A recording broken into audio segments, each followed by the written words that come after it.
ሰላም ጤና ይስጥልኝ። ከኢትዮጵያ ዜና አገልግሎት የዕለቱን ዜና ይዘን ቀርበናል። በቅድሚያም አርዕስተ ዜናዎች። ተለዋዋጩን የዓለም ጂኦፖለቲካ ታሳቢ ያደረገና ለለውጥ የሚተጋ ወጣት አመራር ማፍራት ተቀዳሚ ተግባር ሊሆን እንደሚገባ ተገለጸ።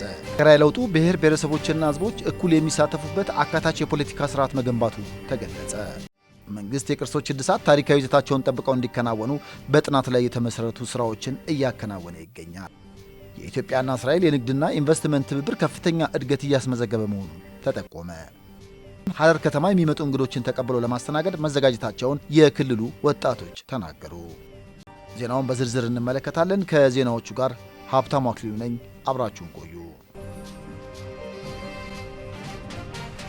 ተለዋዋጩን የዓለም ጂኦፖለቲካ ታሳቢ ያደረገና ለለውጥ የሚተጋ ወጣት አመራር ማፍራት ተቀዳሚ ተግባር ሊሆን እንደሚገባ ፕሬዚዳንት ታዬ አጽቀሥላሴ ገለጹ።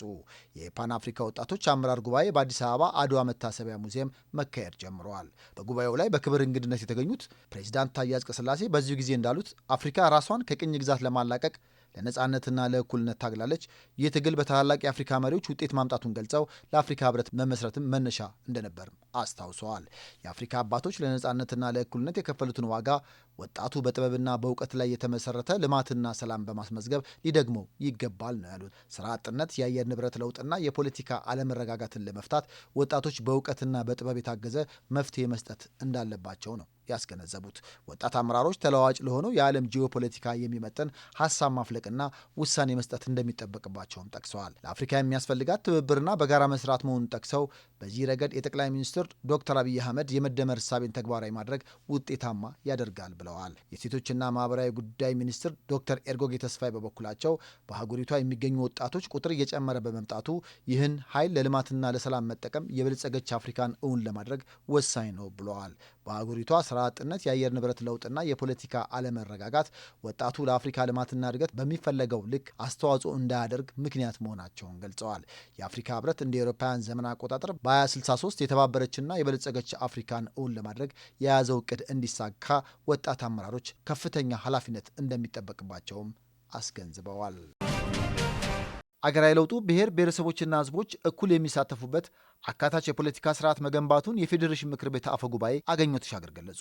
አፈ ጉባኤው እንዳሉት በኢትዮጵያ በየዘመኑ በርካታ የለውጥ ጅማሮዎች ቢኖሩም በተለያዩ የፖለቲካ ችግሮች ምክንያት ሳይሳኩ ቀርተዋል ብለዋል። የኢትዮጵያን ብሔር ብሔረሰቦችና የለውጥ እሳቤን የሚያራምዱ መሪዎች በሀገሪቱ ስር ሰደው የቆዩ ፖለቲካዊ ችግሮችን ለማስወገድ ግፊት ፈጥረው የዛሬ 7 ዓመት አዲስ ሀገራዊ ለውጥ እንዲመጣ ማድረጋቸውን አንስተዋል። መንግስት ችግሮችን በውይይት የመፍታት ባህል እንዲዳብር ሰፊ ስራ መስራቱን ያነሱት አፈ ጉባኤ አገኘሁ ሀገራዊ ምክክር ኮሚሽንን ከማቋቋም ጀምሮ ጉልህ የፖለቲካ እርምጃዎችን ወስደዋል ብለዋል። ብሔረሰቦችና ህዝቦች እኩል የሚሳተፉበትና በሀገራቸው ጉዳይ የሚወስኑበት አካታች የፖለቲካ ስርዓት መገንባቱንም ገልጸዋል። ለውጡ ኢትዮጵያን ከመፍረስ የታደገና በርካታ ፈተናዎችን በመሻገር ትላልቅ ስኬቶች የተመዘገቡበት ስለመሆኑም ጠቅሰዋል። የህዝብ ተወካዮች ምክር ቤት አፈ ጉባኤ ሎሚ በዶ በበኩላቸው ለውጡ ኢትዮጵያ ያላትን እምቅ አቅም በማልማት እንድትጠቀም እድልን እየፈጠረ መሆኑን ተናግረዋል። መንግስት የዲሞክራሲ ምህዳሩን ከማስፋት ባሻገር የተፎካካሪ ፓርቲ አመራሮች በመንግስት አመራርነት እንዲመደቡ በማድረግ አካታችነቱን በተግባር ማሳየቱንም አንስተዋል። መንግስት የቅርሶች እድሳት ታሪካዊ ይዘታቸውን ጠብቀው እንዲከናወኑ በጥናት ላይ የተመሰረቱ ስራዎችን እያከናወነ እንደሚገኝ የመንግስት ኮሚኒኬሽን አገልግሎት ሚኒስትር ዴኤታ ተስፋውን ጎበዛይ ገለጹ። ሚኒስትር ዴኤታው በዚህ ወቅት የሐረር ጀጎል ግንብ ታሪካዊ ይዘቱን ጠብቆ እድሳት እየተከናወነለት መሆኑንም ጠቅሰዋል። የቱሪዝም ዘርፉን ይበልጥ ለማሳደግ መንግስት ታሪካዊ ቅርሶችን የማደስና አዳዲስ የቱሪዝም መዳረሻዎችን ግንባታ በማከናወን ከዘርፉ የሚገኘውን ገቢ ማሳደግ የሚያስችሉ ስራዎችን እየሰራ መሆኑን ተናግረዋል። ለአብነትም የሐረር ጀጎል ግንብ፣ የጎንደር አብያተ ቤተ መንግስት፣ የአባጅፋር ቤተ መንግስት እድሳቶችና አዳዲስ ፓርኮችና የቱሪስት መስህቦች መገንባታቸውን ገልጸዋል። ከተሞችን ዘመን ስራዎች ታሪካዊ ቅርሶችን በማደስና ለትውልድ የማስተላለፍ ስራዎችንም ማካተቱንም አንስተዋል። የሐረር ጀጎል ግንብ እድሳትን የክልሉ መንግስት ህዝብን በማሳተፍ በትልቅ ትኩረት በመሰራቱ ጥሩ ውጤት እየታዩ መሆኑንም አመልክተዋል። የሐረር ክልል ባህል ቅርስና ቱሪዝም ቢሮ ኃላፊ ቶላዳ አብዶሽ የጀጎል ግንብ ታሪካዊ ይዘቱን ጠብቆ ለትውልድ እንዲሸጋገር የቱሪስት መዳረሻ ሆኖ እንዲቀጥል በሚያስችል መልኩ እድሳት እየተከናወነለት መሆኑን ተናግረዋል። በከተማዋ 7.5 ኪሎ ሜትር የኮሪደር የመንገድና የማሳመር ስራዎች መሰራቱንና መንገዶችን የማስፋት ስራዎች መከናወናቸውንም ጠቁመዋል። ኢትዮጵያና እስራኤል የንግድና ኢንቨስትመንት ትብብር ከፍተኛ እድገት እያስመዘገበ መሆኑን በኢትዮጵያ የእስራኤል አምባሳደር ዶክተር አብርሃም ንጉሴ ገለጹ። አምባሳደሩ እንዳሉት ኢትዮጵያና እስራኤል ከጥንት መጽሐፍ ቅዱስና ንግሥተ ሳባ ዘመናት የሚመነጭ ታሪካዊ ወዳጅነት ያላቸው አገራት ናቸው። በአሁኑ ወቅት የሀገራቱ ዲፕሎማሲያዊ ወዳጅነት በመንግስት በግል ንግድና ኢንቨስትመንት እንዲሁም መንግስታዊ ባልሆኑ ድርጅቶች የዲፕሎማሲ ትብብር ተጠናክሮ መቀጠሉን አስረድተዋል። በውጭ ጉዳይ ሚኒስትር ዶክተር ጌዲዮን ጢሞቴዎስ የተመራ የመንግስት የስራ ኃላፊዎች ልዑክም ወደ እስራኤል በማቅናት የጋራ ትብብርን የሚያጠናክር ስኬታማ ቆይታ ማድረጉንም አስታውሰዋል።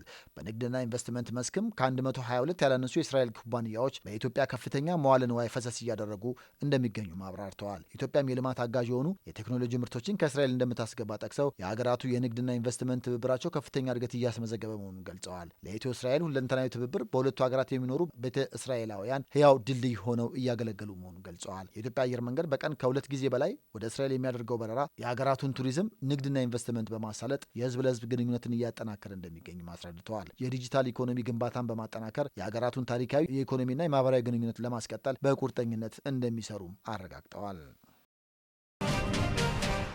በሸዋል ኢድ በዓል ላይ ለመታደም ወደ ሀረሪ ክልል የሚመጡ እንግዶችን ተቀብለው ለማስተናገድ መዘጋጀታቸውን የክልሉ ወጣቶች ተናገሩ።